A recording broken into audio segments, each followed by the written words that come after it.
Baik, selamat bergabung kembali di kelas leadership. Dan pertemuan ketiga kali ini, kita akan membahas tentang teori-teori kepemimpinan. Nah, teori-teori kepemimpinan yang ini, saya hanya memberikan beberapa teori terlebih dahulu, nanti kita sambung lagi di pertemuan berikutnya, dan disambung lagi di pertemuan berikutnya, karena teori-teori leadership itu cukup banyak ya. Jadi di pertemuan yang ini kita hanya membahas dua teori leadership. Nah, pertanyaan yang paling mendasar adalah mengapa seseorang mampu memimpin atau mengapa seseorang bisa memimpin yang lain, gitu ya. Nah, sebelum kita menjawab itu, kita saksikan terlebih dahulu video yang ini. Oke.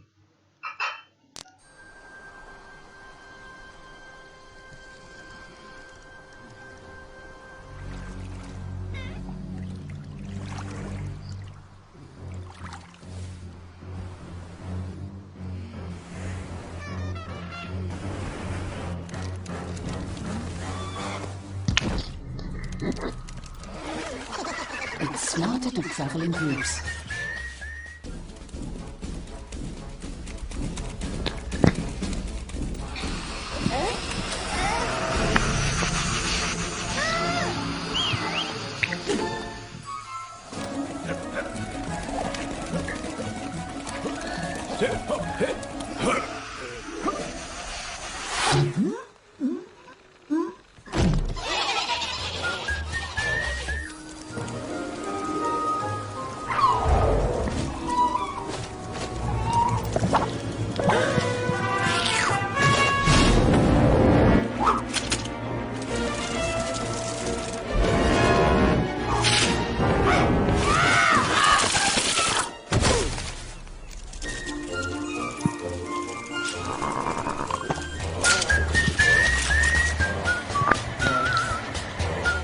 Oke, itu adalah sebuah iklan sebenarnya ya, iklan untuk menggunakan transportasi. Tapi kalau kita lihat dari iklan tersebut, itu menunjukkan bagaimana sesuatu yang kecil bisa juga mengalahkan yang besar apabila itu diatur dengan secara sistematik dan juga memiliki jiwa kepemimpinan yang tinggi. Jadi diatur secara sistematik, kemudian juga mampu mengorganisir pesertanya atau juga anggotanya untuk bisa bersama-sama menuju tujuan yang sama. Nah itu artinya tujuannya kita nggak mau mati nih, tapi untuk melawan yang sebesar itu berarti kita harus bersama-sama untuk bisa mengalahkan hal yang lebih besar gitu. Nah, jawaban atas itu sebenarnya ada beberapa pendekatan ya. Yang pertama ada trait approach, ada style approach, ada situational approach. Jadi kalau kita bicara memimpin, ini ada trait approach, ada style approach, ada situational approach. Trait approach itu apa? Karakter yang dipandang cocok untuk memimpin, gitu ya. Jadi memang memiliki karakter untuk memimpin. Itu trait approach. Dan yang kedua, menguasai gaya tertentu. Ya. Jadi ada gaya yang dibentuk, gitu ya. Berikutnya yang ketiga, karena mampu membaca situasi. Mampu membaca situasi pengikutnya, yakni situational approach. Berikutnya 4, 5, 6, dan 7 ada path goal theory, ada gender and psychodynamic approach, ada transformational leadership, ada transactional leadership. Yang keempat adalah mampu memotivasi orang lain untuk mencapai tujuan bersama. Jadi memotivate, kemampuan untuk memotivasi orang lain. Luar biasa ini, amat sangat penting bagi seorang pemimpin. Berikutnya ada pola asuh dalam keluarga yang menempa wataknya dan kecondongannya untuk memimpin, gitu ya. Jadi ada kecenderungan pola asuh dalam keluarga yang menempa wataknya, gitu ya. Jadi wataknya terbentuk, gitu ya, untuk menjadi leader. Berikutnya, mampu menggerakkan perubahan, transformational leadership. Ada sesuatu yang ingin dirubah dan dianggap mampu untuk menggerakkan perubahan tersebut, dia menjadi pemimpin, gitu ya. Nah, berikutnya, mampu bertransaksi. Nah, artinya bertransaksi otomatis untuk menghasilkan keuntungan itu. Kemampuan lobbying, kalau kita bilang. Artinya transaksi dengan orang lain disebut transactional leadership.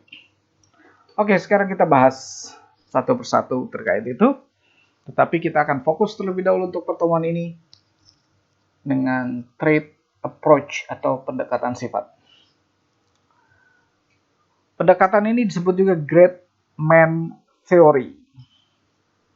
Artinya kemampuan memimpin itu bukan hasil belajar, melainkan merupakan bakat seseorang. Jadi bakat itu hadir memang dari dalam diri seseorang. So leaders are born, they are not made. Nah, itu kata-kata yang paling besar tuh ya. Jadi memang seorang pemimpin itu dilahirkan, gitu ya. Orang ada yang dilahirkan untuk memimpin dan juga ada yang dilahirkan untuk tidak memimpin, gitu ya. They are not made. Karena itu ada karakter-karakter tertentu yang cocok untuk pemimpinan dan ada yang tidak cocok. Oke, kalau Anda tes psikologi itu, ya, tes psikologi, seseorang ini, oh ini karakternya adalah memimpin, gitu. Kalau ini adalah karakternya adalah menuntaskan pekerjaannya, gitu ya. Nah itu beda lagi, gitu ya. Jadi ada yang leadership, ada yang memiliki karakter leader, ternyata ada lahir menjadi bawaan lahir, gitu ya. Kalau tes-tes psikologi itu.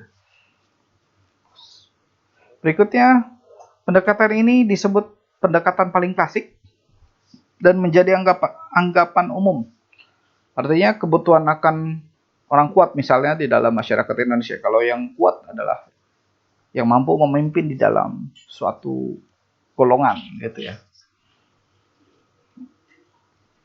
Nah, cara kerjanya, trait approach, kita bisa lihat dari biografi tokoh-tokoh besar atau kisah-kisah sukses seseorang memimpin untuk menemukan karakter-karakter mereka.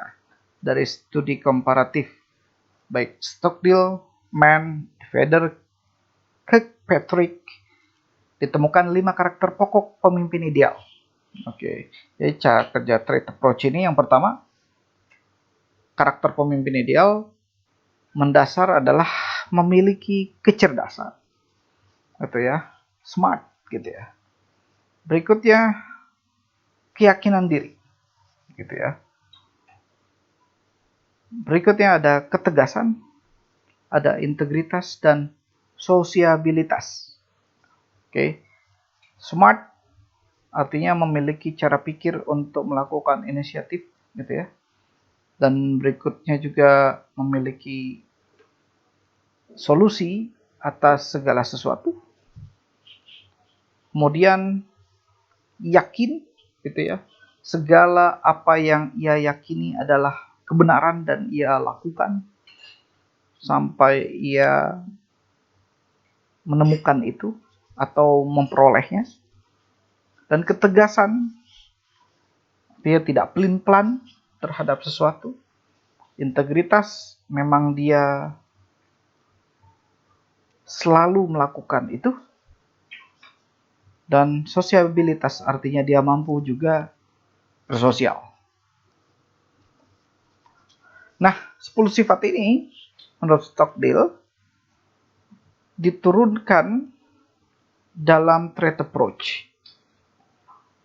Yang pertama adalah hasrat untuk melaksanakan tanggung jawab dan penyelesaian tugas. Jadi ada desire, gitu ya. Ada desire untuk memang dia bertanggung jawab dan ia selesaikan pekerjaan ini. Berikutnya semangat dan tekun dalam mengejar tujuan. Itu ya. Berani mengambil resiko atau take risk. Ya. Dan kreatif dalam memecahkan masalah. Bersedia untuk melaksanakan inisiatif dalam situasi sosial. Berikutnya yakin dan paham akan identitas dirinya. Berikutnya bersedia menerima konsekuensi atas keputusan dan tindakan. Selanjutnya siap untuk memahami stres antar pribadi atau ketegangan antar pribadi. Berikutnya bersedia untuk menoleransi rasa frustasi dan penundaan. Nah, ini yang sulit nih. Gitu ya. Jadi kalau memang leader sudah bawaan dari lahir gitu ya, atau memang sudah bawaan seseorang, dia mampu menoleransi justru. Gitu ya. Mampu menoleransi rasa frustasi dan penundaan. Artinya tidak memiliki frustasi yang berkepanjangan. Selanjutnya ia mampu memengaruhi perilaku orang lain dan mampu membentuk sistem interaksi sosial. Nah, ini yang tidak mudah juga. Membentuk sistem interaksi sosial. Misalnya mengajak orang untuk ikut A, itu tidak mudah. Atau dengan hal-hal yang santai misalnya. Yuk kita ngopi dulu, kemudian di dalam kopi itu ada sebuah tujuan gitu ya. Dalam ngopi itu ada sebuah tujuan yang dia sampaikan, kemudian orang tersebut bisa menerima. It's not easy. Bahkan untuk mengajak orang ngopi pun it's not easy. Ya. Nah, sifat kepemimpinan utama yang hadir di dalam trait approach ini adalah tadi keyakinan, kecerdasan, keyakinan diri, ketekunan, integritas, dan kemampuan bersosialisasi. Ya. Nah, lalu bagaimana pendekatan sifat ini berfungsi? Pendekatan sifat terkait dengan sifat yang ditunjukkan pemimpin dan siapa yang memiliki sifat ini. Jadi, sifat yang ditunjukkan dari seseorang itu ya, artinya memang dia pemimpin, sifatnya memang sudah hadir dalam dirinya. Pendekatan ini justru menekankan bahwa pemimpin yang memiliki sejumlah sifat tertentu itu penting untuk bisa memiliki kepemimpinan yang efektif. Jadi, kalau sudah sifat-sifat yang hadir di dalam itu, itulah yang disebut kepemimpinan efektif. Berikutnya, pendekatan sifat menyatakan bahwa organisasi akan bekerja dengan lebih baik bila orang-orang di dalam posisi manajerial memiliki bentuk kepemimpinan tertentu. Ya. Baik, kita tinggalkan trait approach, kita berlanjut ke style approach atau pendekatan gaya. Nah, kalau trait approach itu memusatkan pada kepribadian pemimpin, style approach justru berfokus pada perilaku, artinya apa yang dilakukannya gitu ya. Kalau sifat itu kan memang muncul dari dalam diri, kalau perilaku adalah hal yang ia lakukan. Jika kepemimpinan itu suatu gaya, berarti ia dapat dipelajari, layaknya sama seperti gaya berenang gitu ya. Nah, pemimpin juga dapat mengubah gayanya oleh karenanya. Jadi, gaya tersebut bisa dipelajari. Gitu ya. Gaya memimpin bisa dipelajari. Nah, pendekatan gaya terutama berfokus pada apa yang dilakukan pemimpin dan bagaimana mereka bertindak. Gitu ya. Tujuan utama dari pendekatan ini untuk menjelaskan bagaimana pemimpin mengombinasikan dua jenis perilaku. Gitu ya. Untuk apa? Mempengaruhi pengikut dalam upaya mereka mencapai tujuan. Nah, tadi kalau kita sebut mengombinasikan dua jenis perilaku, nah kita ada task oriented dan people oriented. Nanti kita akan jelaskan task oriented dan people oriented. Dari gaya tersebut, kita bisa mengetahui apakah seseorang lebih tertuju pada task oriented atau people oriented. Nah, di sini ada 7 poin untuk melihat hal itu.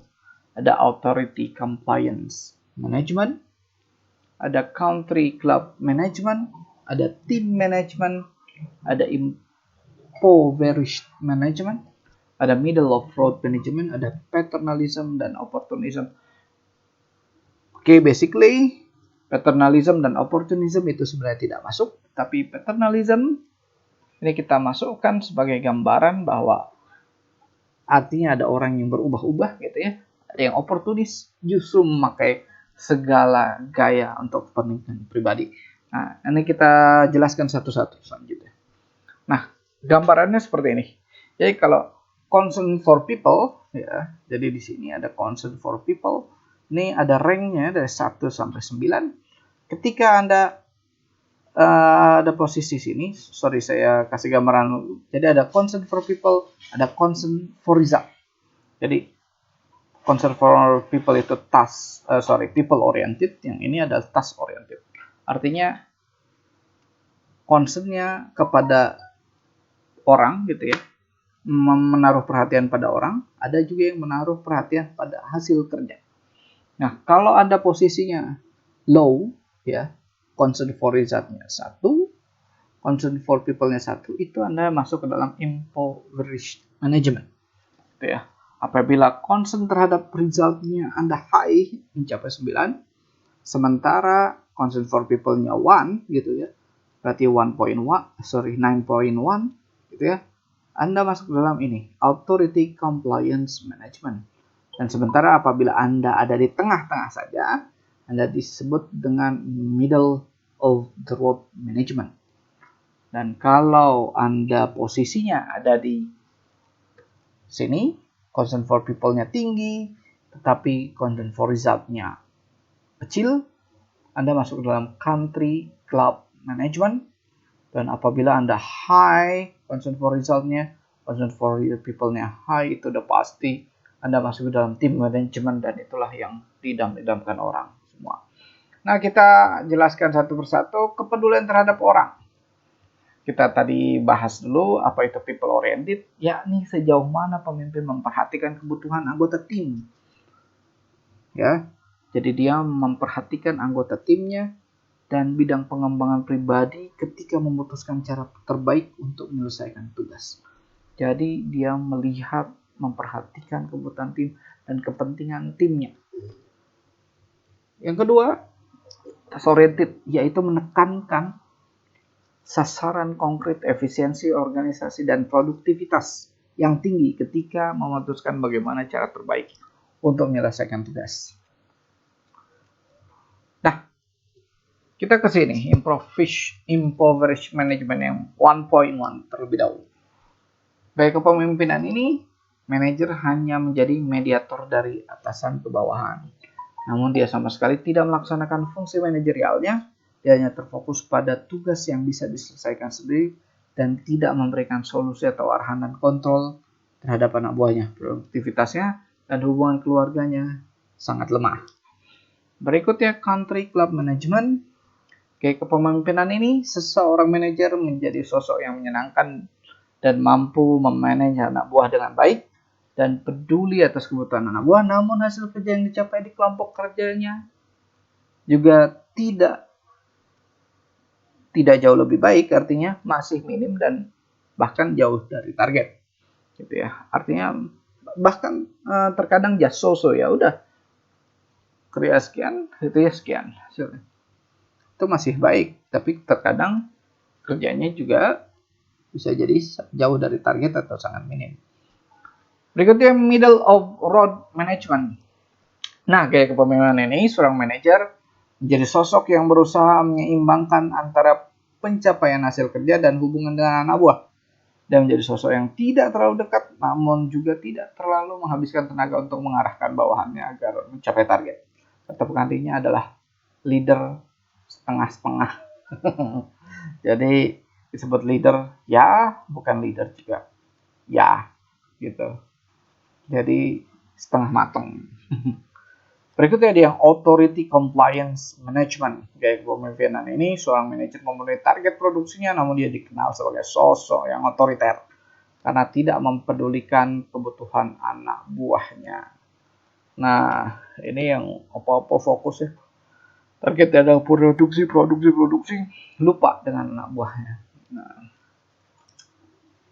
Dan yang terakhir ada yang disebut team management, di mana concern for result-nya 9, concern for people-nya 9. Gaya kepemimpinan ini telah menjadi sosok yang paling diidamkan karena dari sisi people seluruh buahnya merasa diperhatikan, dan dari sisi hasil kerjanya selalu memenuhi target.